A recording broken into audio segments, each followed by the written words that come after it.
Hi friends, this is Rafi. Welcome to my channel. ఈరోజు Bank Nifty live trade friends. ఇది present Bank Nifty 45,348 దగ్గర అయితే trade అవుతుంది. So నిన్న నేను ప్రీవియస్ డే వీడియోస్ కూడా నేను పెట్టడం జరిగింది. మార్కెట్ ఒక అప్సైడ్ మూమెంటంగా వెళ్ళాలి, ఒక రాంగ్ సెల్లింగ్ జరిగింది విత్ వాల్యూమ్ ప్రకారం కూడా మీకు పర్టికులర్గా నిన్న మెన్షన్ చేయడం జరిగింది. అదేవిధంగా ఈరోజు మార్కెట్ ఒక అప్సైడ్ మూమెంట్ వెళ్తుంది. అదేవిధంగా మార్కెట్ 44,500 దగ్గర ఒక సపోర్ట్ లెవెల్ ఉంది మార్కెట్కి. ఆ లెవెల్ని సపోర్ట్ చేసుకుని అప్సైడ్ మూమెంట్కి వెళ్ళాలి అని కూడా చెప్పడం జరిగింది. యాజ్ డీస్గా మన లెవెల్ని సపోర్ట్ చేసుకుంటూ మార్కెట్ ఒక అప్సైడ్ మూమెంటం వెళ్ళింది. సో మన టార్గెట్ కూడా చెప్పడం జరిగింది, 45,500 నా టార్గెట్ కూడా చెప్పడం జరిగింది, నా ఫస్ట్ టార్గెట్. సో అది ఫస్ట్ టార్గెట్ అనమాట. ఆ 45,500 క్రాస్ అయిన తర్వాత వచ్చిన వాల్యూమ్ బట్టి నేను డిసైడ్ అవుతాను మళ్ళీ ఎంతవరకు మూమెంట్ ఉంటుందా లేదా డౌన్ సైడ్ వస్తుందా అని చెప్పి.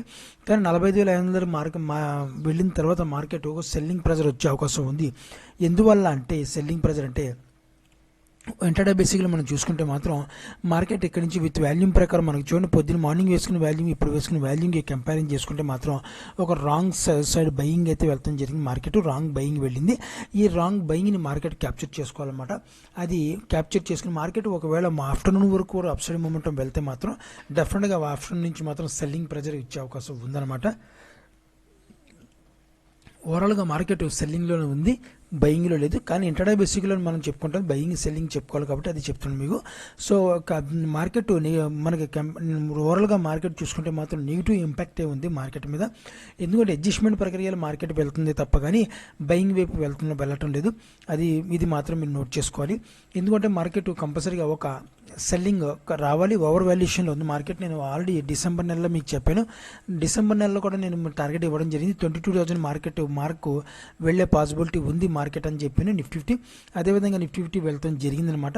అదేవిధంగా వెళ్ళిన తర్వాత ఓవర్ వాల్యుయేషన్లో ఉంది మార్కెట్ అని కూడా మీకు చెప్పడం జరిగింది. సో ఆ ఓవర్ వాల్యుయేషన్ తగ్గించడానికి మార్కెట్ సెల్లింగ్ ప్రెజర్ రావాలి, కామన్గా రావాలి. హెచ్డిఎఫ్సి బ్యాంక్ న్యూస్ వచ్చిందని మార్కెట్ సెల్లింగ్ వస్తుందని లేదంటే కాదు. హెచ్డిఎఫ్సి బ్యాంక్ న్యూస్ బ్యాడ్గానే వచ్చింది, సెల్లింగ్ వచ్చింది. కానీ కర్మ స్టాక్స్ Q3 రిజల్ట్స్ బాగా పర్ఫామ్ చేసినాయి కదా, దాని ఇంపాక్ట్ కూడా ఉండాలి కదా మార్కెట్. మరి బయింగ్ రావట్లేదేంటి? సో ఆలోచించుకోవాలా. సో ఎందుకంటే మార్కెట్ ఓవర్ వాల్యుయేషన్లో ఉంది కాబట్టి మార్కెట్ కంపల్సరీగా సెల్లింగ్ ప్రెజర్ వస్తుంది కాబట్టి రావాలి, సెల్లింగ్ వస్తే మంచిదన్నమాట. మళ్ళీ మనకి ఆపర్చునిటీ ఇస్తుంది మార్కెట్, బయింగ్ ఆపర్చునిటీ ఇచ్చే అవకాశం ఉందన్నమాట మార్కెట్లోకి. సో అయితే మార్కెట్ మన ఇంటర్డే బేసిక్లో చూసుకుని 45,500 దగ్గర ఒక రెసిస్టెన్స్ జోన్ ఉంది ఫ్రెండ్స్ బ్యాంక్ నిఫ్టీకి. సో ఆ లెవెల్ దగ్గర ఒక రాంగ్ బయింగ్ వెళ్ళింది కాబట్టి market compulsory selling pressure selling కొద్దిగా రావాలి. లేదు అంటే ఈ మధ్యలోనే మార్కెట్ ఒక హెల్దీ కరెక్షన్ చేసుకుంటూ వెళ్తే మాత్రం అంటే ఆఫ్టర్నూన్ వరకు కూడా ఒక 45,500 వెళ్లకుండా, ఇది ఇంపార్టెంట్ పాయింట్ ఫ్రెండ్స్, మీరు నోట్ చేసుకుని మీ బ్రెయిన్లో పెట్టుకుని, మార్కెట్ 45,500 వెళ్లకుండా ఈ మధ్యలోనే అంటే ఈ హెల్దీ కరెక్షన్ వస్తే, ఈ రోజు అంతా హెల్దీ కరెక్షన్ వచ్చి మరి మధ్యాహ్నం వరకు హెల్దీ కరెక్షన్ వస్తే మాత్రం మధ్యాహ్నం నుంచి మళ్ళీ అప్సైడ్ మూమెంటం వెళ్తుంది. లేదు అంటే మార్కెట్ 45,000 మార్కు డైరెక్ట్గా వెళ్ళిపోతే మాత్రం 45,000 దగ్గర 500 ఇచ్చి మళ్ళీ సెల్లింగ్ ప్రెజర్ ఎక్కువగా వచ్చే అవకాశం పాసిబిలిటీ ఎక్కువగా ఉంది బ్యాంక్ నిఫ్టీకి. సో ఎందుకంటే market timing is more important అనమాట. టైమింగ్ ప్రకారం మార్కెట్ పరిగెడుతుంది అనమాట. అక్కడ టైమింగ్ ఉండబట్టి మార్కెట్ వాల్యూని జనరేట్ చేసుకుంటుంది. బయ్యర్స్ కూడా అది ఇన్వెస్ట్ చేస్తూ ఉంటారు, ఇంట్రడే చేస్తుంటారు, ఇన్వెస్ట్ చేస్తుంటారు. సో ఈ రకంగా మార్కెట్ టైమింగ్ బట్టే మనకి వెళుతుంది. టైమింగ్ ఎప్పుడైతే మనం మిస్ మ్యాచ్ అయిందో మార్కెట్, అక్కడ నుంచి మార్కెట్ నెగిటివ్ ఇంపాక్ట్ అయితే పడే అవకాశం ఉందన్నమాట. మన టైమింగ్ మిస్ మ్యాచ్ అయ్యే అవకాశం ఎప్పుడో రేర్ అనమాట వచ్చేది, కానీ అంత ఈజీగా రాదు. సో ఇది కూడా మీరు దృష్టిలో పెట్టుకోవాలి. సో అదేవిధంగా ఒకసారి నిఫ్టీ ఒకసారి చూద్దాం ఫ్రెండ్స్.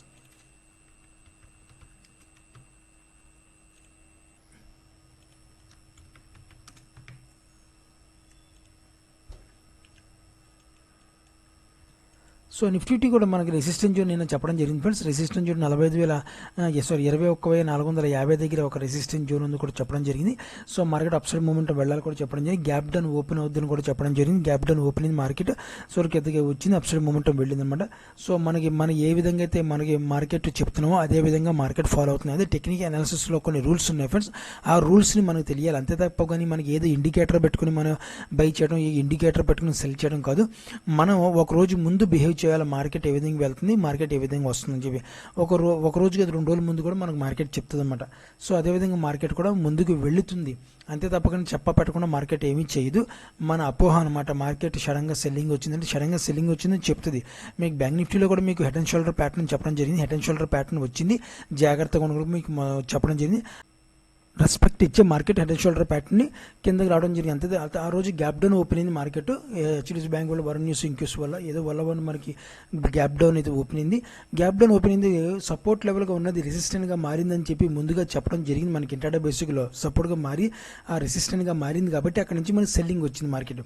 సో అలాగా మనకి ముందుగానే చెప్తుంది మార్కెట్లో, అదే ముందుగా ప్యాటర్న్ ద్వారా చెప్తుంది. సో ఆ ప్యాటర్న్ని కంప్లీట్ చేసింది. సో రెస్పెక్ట్ ఇచ్చి నేను ప్యాటర్న్ని రెస్పెక్ట్ ఇస్తున్నాను అని చెప్పి మార్కెట్ ఇంట్రాడే బేసిక్లో చెప్తుంది అనమాట. మనకి అది ఎప్పుడవుద్ది, మనకి హోల్డింగ్ పర్పస్లో మాత్రం హోల్డింగ్ పర్పస్లో 1 డే క్యాండిల్ కంప్లీట్ అయిన తర్వాత మనకు తెలుస్తుంది అనమాట. కానీ ఇంట్రాడే బేసిక్లో మనం ముందుగానే చెప్తుంది అనమాట.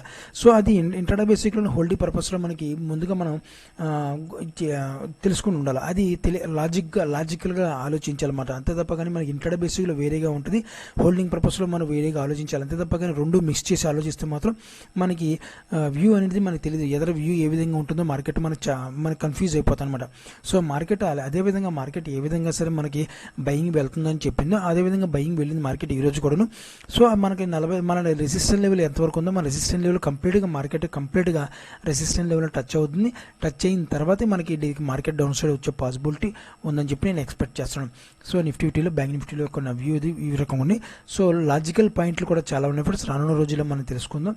సబ్స్క్రైబ్ పెడితే డెఫినెట్గా తెలుసుకుందాం అనమాట. సో మీరు కూడా ఆప్షన్లో ట్రేడ్ చేస్తే మాత్రం జాగ్రత్తగా ట్రేడ్ చేస్తాను ఆశిస్తున్నాను. నా వీడియో వాచ్ చేస్తున్నాను. Thank you friends, thank you very much.